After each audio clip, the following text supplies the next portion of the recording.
তোমার জন্য সর্বপ্রথম প্রশ্ন থাকবে, বলেন আমাদের নবীজির নাম কি? হযরত মুহাম্মদ সাল্লাল্লাহু আলাইহি সাল্লাম। হ্যাঁ, হযরত মুহাম্মদ মুস্তাফা সাল্লাল্লাহু আলাইহি ওয়াসাল্লাম। আলহামদুলিল্লাহ। রুকুতে গিয়ে কোন তাসবিহ পড়তে হয়? একদম সহজ সহজ প্রশ্ন করছি। সুবহান রাব্বিল আলা, সুবহান রাব্বিল আযীম, সুবহান রাব্বিল আযীম, সুবহান আলা রাব্বিল আযীম, সুবহান আলা রাব্বিল আযীম। আচ্ছা বলেন,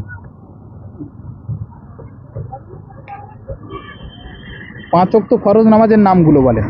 5 ওয়াক্ত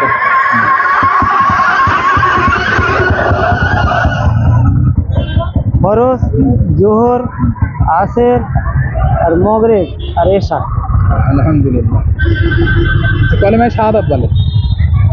আশহাদু আল্লা ইলাহা ইল্লাল্লাহু ওয়াহদাহু লা শারীকা লাহু ওয়া আশহাদু আন্না মুহাম্মাদান আবদুহু ওয়া রাসূলুহু। আলহামদুলিল্লাহ। নাও আমাদের তরফ থেকে ছোট্ট একটা পাঠ।